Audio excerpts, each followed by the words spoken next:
भिवंडी के सपा विधायक रईस शेख द्वारा राज्यपाल के अभिभाषण पर किया गया जबरदस्त भाषण, तौहीन रिसालत पर सख्त कानून के साथ कई मांगों को और मुद्दों को उठाया।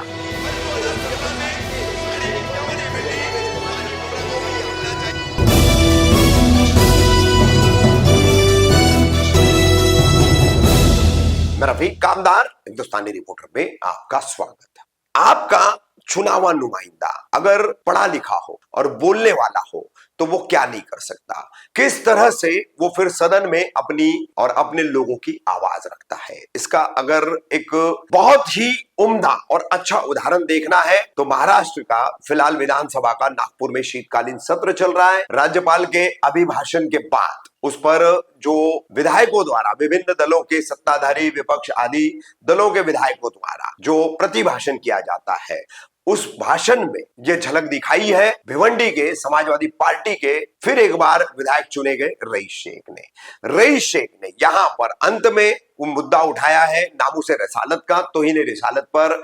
और इतना ही नहीं, किसी भी धर्म के देवी देवता या फिर नेशनल आइकॉन जो है, राष्ट्रीय पुरुष जो है, तो इनके बारे में कोई भी अगर बेतुका बयान करता है, कोई भी अगर भावनाएं आहत करने वाला, आस्थाएं आहत करने वाला वक्तव्य करता है तो उसके खिलाफ 10 वर्ष का जो है सजा देने का कड़ा कानून बनना चाहिए। और ये एक प्राइवेट बिल उन्होंने बना करके राज्यपाल को सौंपा भी है और पूरे सदन से उन्होंने गुजारिश की कि वो उनका इस मामले में समर्थन करे। लगभग 9 से 10 मिनट के रईस शेख के इस भाषण को आपको जरूर सुनना चाहिए। इस भाषण में उन्होंने भिवंडी के पावर लूम की समस्या के साथ साथ किस तरह से बिजली के बढ़ते हुए बिलों से समूचे महाराष्ट्र के लोग परेशान हैं। भिवंडी में टोरेंट है, मुंब्रा में टोरेंट है, पूरे महाराष्ट्र में अगर आज देखा जाए तो यहाँ पर मालेगांव का भी उन्होंने उदाहरण दिया है तो कितना कम अब यहाँ पर जो है लगभग 90% से ज्यादा रिकवरी का मामला है, मगर अन्य महाराष्ट्र के इलाकों में 40% बिजली आज भी चोरी होती है। ये सवाल भी उन्होंने खड़ा किया है। बिजली सेक्टर जो है दिन ब दिन प्राइवेट होता जा रहा है और लोगों को उसकी वजह से काफी मुश्किलें भी हो रही है। ऐसे कई अहम मुद्दों पर रईस शेख ने बात की है तौहीन रिसालत के प्राइवेट बिल पेश करने के साथ। आपने मुझे राज्यपाल जी के अभिभाषण पे अपना मत व्यक्त करने के लिए मौका दिया, इसके लिए मैं आपको धन्यवाद देता हूं। राज्यपाल जी का इतना लंबा भाषण अगर आप पढ़ेंगे तो इस सरकार यानी जो पिछली सरकार थी उसकी उपलब्धियों की वो बात करते हैं। अध्यक्ष महोदय, मैं बहुत बारीकी से पूरा भाषण पढ़ रहा था और महाराष्ट्र जो पिछले कम से कम 50 वर्षों से एफडीआई में लीडर है, इंडस्ट्रियलाइजेशन में लीडर है और एक प्रोग्रेसिव स्टेट है, उस स्टेट का परिचय वो हमको दे रहे हैं कि 2 क्वार्टर में हम एफडीआई में नंबर 1 थे। अध्यक्ष महोदय, मैं विस्तार से कह सकता हूं कि कितनी इंडस्ट्रीज महाराष्ट्र से गुजरात जा चुकी है और बार बार हमने सरकार से यह निवेदन किया है कि आप इस विषय पे व्हाइट पेपर लाओ, लेकिन एक बड़ी बहुमत से ये सरकार आई है।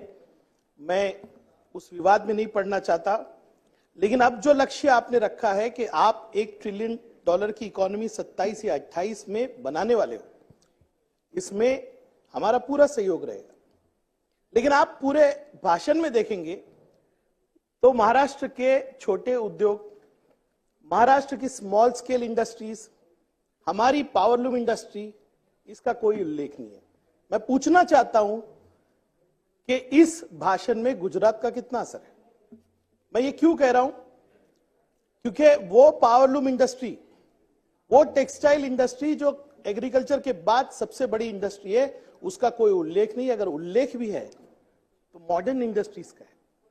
अध्यक्ष महोदय, आपके माध्यम से आज मैं कुछ विषय रखना चाहूंगा।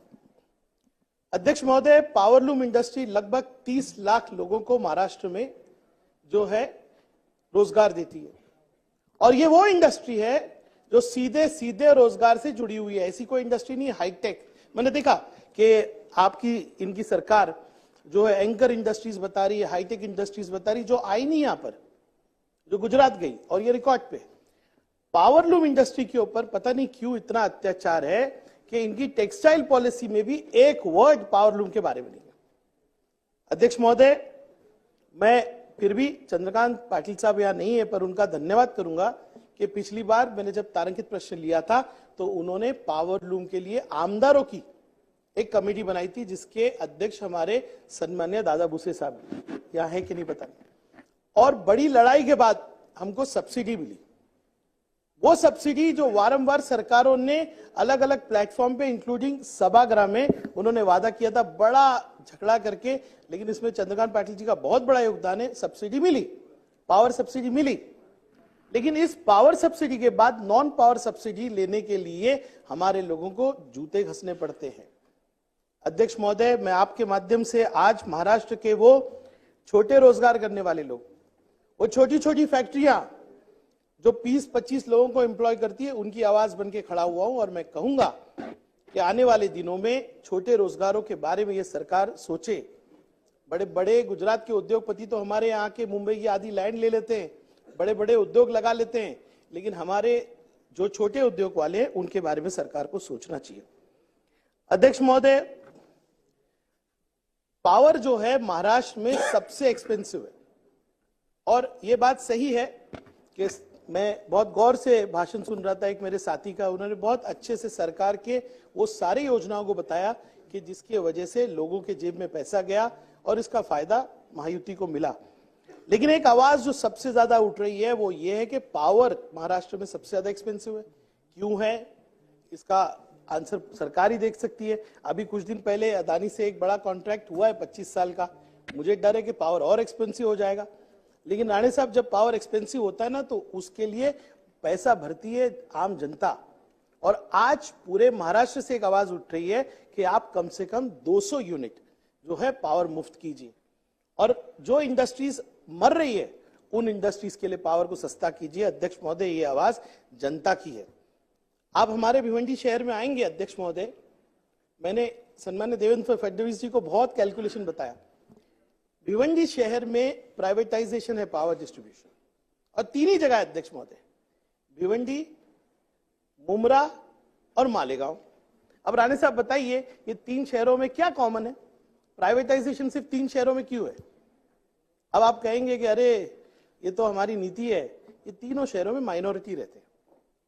चलिए ठीक है, अच्छा प्रयोग किया, भिवंडी ने साथ दिया।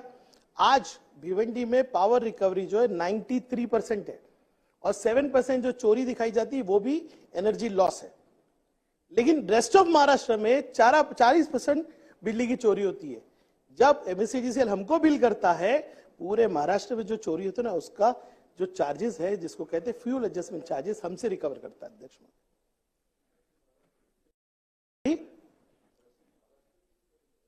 नहीं, मैं पश्चिम महाराष्ट्र की बात नहीं कर रहा हूं, नहीं पूरे महाराष्ट्र बोला, पश्चिम नहीं बोला, सॉरी। नहीं, मैंने पूरा महाराष्ट्र बोला, मैं कभी पश्चिम महाराष्ट्र नहीं बोला। मैं खुद पश्चिम महाराष्ट्र से हूं, मैं सातारा से हूं। नहीं, मैं महाराष्ट्र की बात कर रहा हूं। हाँ, मंत्री देख के नहीं करता, मां जिधर से वो आपको मालूम है। हाँ, नहीं, मंत्री पकड़ नहीं केलेला है।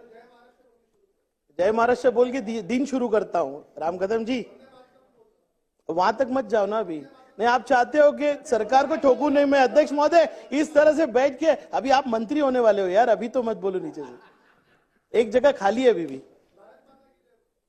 भाई साहब, भारत माता की जय। आपके साथ आपको मुझे सिखाने की जरूरत नहीं, मैं पेज से सीख के आया हूं, मैं पेज से सीख के आया हूं। आपको एक मुसलमान खड़ा हुआ तभी ये सब याद आता है क्या?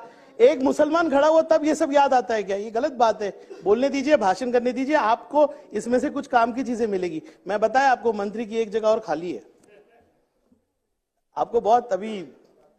अध्यक्ष महोदय, मैं कह रहा था कि महाराष्ट्र की जनता ये उम्मीद कर रही है कि 200 यूनिट जो है मुफ्त मिलेगा। अध्यक्ष महोदय, सरकार ने लाडली बहना की बात की, बहुत अच्छी बात है, और मेरे क्षेत्र में भी बहुत महिलाओं को इसका लाभ मिला, लेकिन उसका लाभ हमको मिला। हम 52,000 की लीड से आए। अध्यक्ष महोदय, एक विषय है जिस पर कोई सरकार में बोलने को तैयार नहीं। यही लाड़की बहना आज भिवंडी नहीं, सारे गौर गरीब इलाकों के अंदर राशन शॉप में लाइन लगा रही है। 6 महीने से बायोमेट्रिक नहीं चल रहा, केवाईसी नहीं हो रहा। पिछले 3 दिन से, अगर मंत्री महोदय सब यहाँ बैठे हुए, वो सम्माननीय मुख्यमंत्री जी से बात कीजिए, 3 दिन से पूरा वेबसाइट कोलैप्स है, लोगों को राशन नहीं मिल रहा। आप बताइए, और आज आप मालूम करके इस सभागृह को अवगत कराइए, कितनी गंभीर बात है। 6 महीने से लोग परेशान है। मैं खुद मेरी राशन ऑफिस में गया, 50% से ज्यादा स्टाफ ही नहीं अध्यक्ष। और करप्शन का ये हाल है, मेरे सामने महिलाएं बोलती है, बेचारी गरीब, वही लाडली बहना स्टाफ को 2000-3000 रुपए देती है कि मेरा ऑनलाइन करा दो। अब तो मैंने नया सिस्टम बनाया, मैं एंटी करप्शन को नहीं बोलता, जो लड़का वहां पर काम करता है ना, उसके आमदार को फोन करके बोलता हूं कि घर पे बोल कि तुम्हारा बेटा इस तरह से गरीबों से पैसे मांगता है। अध्यक्ष महोदय, लाडकी बहना जो परेशान है उसको राहत मिलेगी, ये मुझे उम्मीद है। अध्यक्ष महोदय, खास तौर से प्रधानमंत्री आवास योजना के बारे में बहुत अच्छा कहा गया कि कितने घर बनाए, कितने घर प्रस्तावित हुए। हमारे भिवंडी शहर में पब्लिक की जमीन पे 2016 से प्रधानमंत्री आवास योजना का प्रोजेक्ट है, 2016 से। अब मैं बोलना नहीं चाहता कौन इसके पीछे है, लेकिन 16 से लेके आज तक भिवंडी जैसे शहर को प्रधानमंत्री आवास योजना नहीं मिली। इस टेंडर को बार बार रीटेंडर किया जा रहा है और 200 करोड़ से ज्यादा लाइबिलिटी भिवंडी निजामपुरा कॉर्पोरेशन पे डाल दी गई। मैं आज मांग नहीं करता हूं कि अगर इस भाषण के अंदर आप क्रेडिट ले रहे हो तो इस तरह से फेलियर जहां जहां हुआ है वो प्रधानमंत्री आवास योजना की इंक्वायरी आप कराइए। अध्यक्ष महोदय, सभी जाति जमातियों का उल्लेख आज के भाषण में है, लेकिन अल्पसंख्यकों का नहीं। अध्यक्ष महोदय, कहीं भी नहीं कहा गया कि आज यहां पर जो 15-16% राज्य के अंदर अल्पसंख्यक है उनके बारे में सरकार क्या करेगी। अध्यक्ष महोदय, इस समाज को भी शिक्षा, एम्प्लॉयमेंट और संरक्षण की जरूरत है। मैं तो कहूंगा कि दिल बड़ा करके आज आश्वासित कीजिए इस समाज को महाराष्ट्र में कि जो यहां से कहा जाता है कि सब समाजों के लिए सरकार है वो इंप्लीमेंट किया जाएगा। अध्यक्ष महोदय, मैंने एक प्राइवेट मेंबर बिल मूव किया है, Maharashtra defamation of revert leaders and iconic figures. Sir, एक ही मिनट में खत्म करूंगा। Prevention and punishment bill. अध्यक्ष महोदय, जिस तरह का वातावरण महाराष्ट्र में पिछले 3 साल में हुआ, ये पुरोगामी महाराष्ट्र यानी प्रोग्रेसिव स्टेट है। इसमें मैंने एक बिल मूव किया है कि अगर हमारे नबी करम के बारे में या फिर किसी भी धार्मिक गुरु, देवी देवताओं के बारे में या हमारे नेशनल आइकॉन्स के बारे में अगर कोई व्यक्ति कोई ऐसा स्टेटमेंट करता है कि जिसकी वजह से तनाव फैल सकता है, मैंने एक प्राइवेट मेंबर बिल मूव किया है। मैं सभागृह से अपील करूंगा कि सब सपोर्ट करें। उसमें कम से कम 10 साल की मकोका की तरह सजा होनी चाहिए। अध्यक्ष महोदय, एफआईआर कितनी पड़ी हुई है, एक पर भी कार्रवाई नहीं होती। जिसका मन आता है वो बोल देता है कुछ। अध्यक्ष महोदय, ये बात आप ध्यान रखेंगे, मुझे उम्मीद है। आपने मुझे गवर्नर के भाषण पे बोलने दिया, इसके लिए धन्यवाद। पहला दिन है, मैंने बिल्कुल नियम पढ़े जो सदस्यों के लिए, और टाइम पर मैं अपना भाषण खत्म कर रहा हूं। आपने मौका दिया, इसलिए धन्यवाद।